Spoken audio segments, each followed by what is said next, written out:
السلام عليكم ورحمة الله وبركاته. ازيكم عاملين ايه؟ يا رب تكونوا بخير، ونبدأ بالصلاة والسلام على رسول الله. اللهم صل وسلم وبارك على سيدنا محمد وعلى آله وصحبه أجمعين.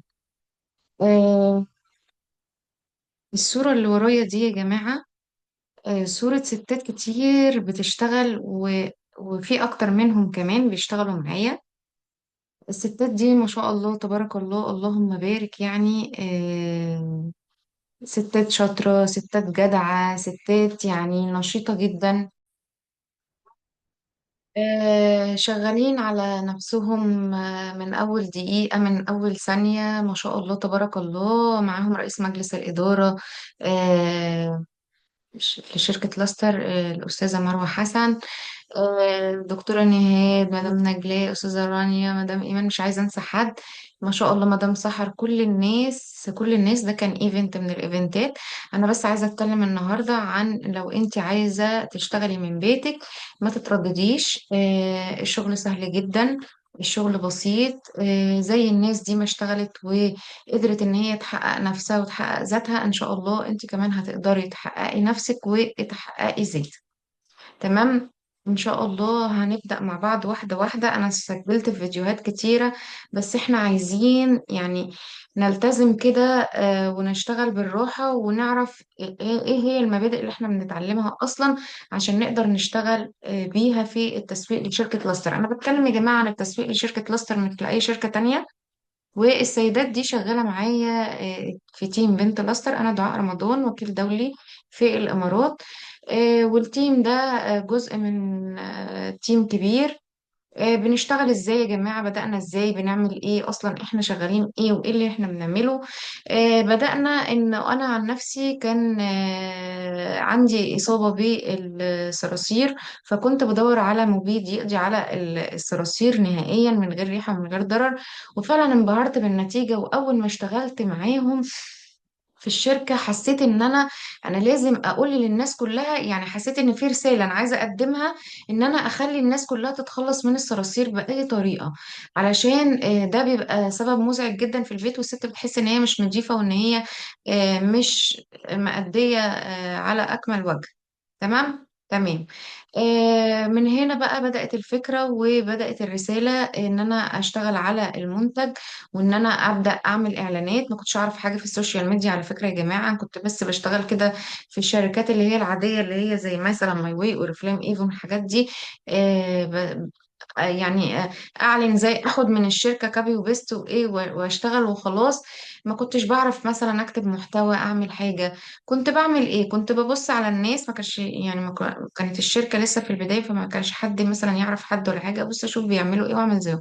دلوقتي احنا بقى طبعا تطورنا وعرفنا ودرسنا تسويق وعرفنا بنشتغل ازاي، وايه اسهل حاجه ونبدا ازاي. اول حاجه لازم يكون عندك وسيله تواصل اجتماعي بتشتغلي بيها. في ناس، كل الناس بتحب ان هي تشتغل في الاول بالواتساب، مش عارفه ليه، رغم ان هو بيبقى محدود جدا. بس انا من نصيحتي ليكي، طالما انت مش هتقدري يعني تحسي ان انت ايه، عارف، انا بحس ان الستات بتقولي ان انا حاسه ان انا هدخل في بحر، خليني على الواتس طيب في الاول كده الناس اللي انا اعرفهم. فانا ببدا معاها واحده واحده، بقول لها ماشي خد الاعلانات. اول حاجه ببعت لها القايمه جمله وقطاعي، ببعت لها اللينكات بتاعت الجروبات بتاعتي عشان تدخل عليها، عشان تقدر تاخد منها الصور وتاخد منها الكلام المكتوب، عشان تقدر تنسخه في الأول وإيه، لأن هي لسه مش هتكون هتعرف تكتب محتوى.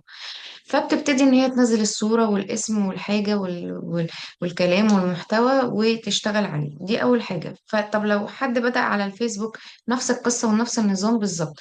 طيب هو انا كده يا مدام دعاء، اول ما اشتغل واعمل صفحة، انا بقى هعلمك من الاول تعملي صفحة ببراندنج. انا ما حدش علمني ان انا اعمل صفحة ببراندنج. انا يعني ايه براندنج ده؟ يعني ايه اعمل براندنج لنفسي؟ يعني مثلا زي ما انتم شايفين جامعة مصر عندها البراندنج بتاعها، اللوجو بتاعها، الأشكال بتاعتها، الألوان بتاعتها اللي ماشية متناسقة مع اللوجو بتاعها. فما فيش صورة بتنزل إلا لما تكون متناسقة مع الألوان اللي ماشية في اللوجو. يعني مثلا الصورة فيها أخضر وأزرق وكده، تلاقي الصور بتاعتها ماشية مع اللوجو فيها أخضر أزرق كده. فأنت لو عملتي اللوجو مثلا، أنا اللوجو بتاعي فيه بينك، فيه أخضر، فيه اصفر. فانا لازم الصور بتاعتي اللي تنزل تكون لازم من الوان اللوجو فقط، لازم تكون من الوان اللوجو فقط. طبعا الشغل ده بيبقى بعد ما انت ما بتبتدي تعلني بس شويه كده وتشتغلي. لو قدرتي تشتغلي معايا على البرامج اللي انا هعلمك عليها ان انت تشتغلي ازاي من خلالها، مفيش مشكله، همشي معاكي خطوه خطوه اعلمك تعملي ايه بالظبط، وبالراحه وواحده واحده.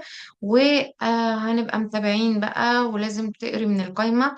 عايزاكي تقري من القايمة الأسعار وتعرفي ده ايه وده ايه وده ايه، علشان تقدري انك لما يعني تدوري انت بنفسك على المنتج هو سعره كام، تقدري ان انت بعد كده لما انا اسألك عليه هو سعره كام، يعني مش انا بالاخص يعني، اقصد ان العميل لو سألك عليه تقدري تجاوبيه بدل ما ترجعي لي في تقولي لي ايه سعر كذا كام. طب ما تبصي في القايمة عشان تتعلمي، عشان تحفظي، عشان اي حاجة يعني ليه؟ فهمتي؟ فانا عايزاكي انت اللي تدوري وانت اللي تبحثي وانت اللي تشوفي ايه يعني تدوري على كل حاجة علشان تقدري تحفظي وتقدري تشتغلي وتقدري تمشي. طب كل الناس بتقول انه مثلا احنا دلوقتي مش وقت المبيدات، طب احنا نشتغل في ايه؟ احنا عندنا منظفات، عندنا كوزماتكس، عندنا حاجات كتير نقدر نشتغل فيها.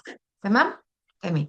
طيب يبقى احنا لازم اول حاجة نعمل بيج، والبيج دي ننظمها كويس، نعمل لها صورة غلاف كويسة، نعمل لها لوجو كويس، نبتدي بصور تبقى خاصة بينا، ونختار الألوان اللي احنا بنحتاج بتريحنا وتبقى مريحة لينا وبتجذب العميل في نفس الوقت. تمام. تمام. حلوة أوي، حلوة أوي. عندنا ايه تاني؟ المفروض ان احنا بعد كده بقى في ناس بتخش بقى ايه يعني جديدة شوية وبتكون عايزة تاخد بقى اوردرات كبيرة. لا، انا نصيحتي ليكي ان انت لو جربتي منتج او منتجين من الشركة، نصيحتي ليكي ان انت طالما جربتي المنتجات اعلني، عشان تقدري وانت بتعلني يبقى في حماس كده. عارفين يا جماعة، لو انا مش مجربة المنتج ومش متأكدة منه مليون في المية، مش هقدر اقنعكم ان انتوا ابدا تشتروا مني المنتجات كعملاء او كموزعين. تمام. فلازم تكوني مجربة المنتج علشان تقدري تبقي واثقة في المنتج بالظبط وبتشتغلي بيه على أكمل وجه، ولو حد سألك سؤال بتقدري تردي عليه الردود المناسبة ليه. تمام. تمام. حلو قوي. عايزين كمان يا جماعة ثواني بس كده. عايزين ايه تاني في التسويق؟ انا كده بقول البدائيات، انا كده بقول بدائيات التسويق. تمام. انا مش بقول التسويق نفسه. آه ناقص كام؟ 25. تمام.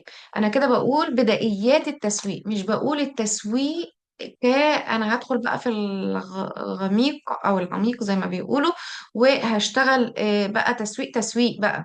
لا، أنا بقول البدائيات عشان نقدر نتحرك وناخد ونعمل. بعد كده هنتعلم نكتب محتوى ازاي، هنتعلم البرامج ايه اللي احنا نشتغل بيها، هنتعلم حاجات كتيرة مع بعض. ما تنسوش اللايك والشير عشان الشير بينفع الغير، واستودعكم الله الذي لا تضيع ودائعه. والسلام عليكم ورحمة الله وبركاته يا أحلى ناس في الدنيا.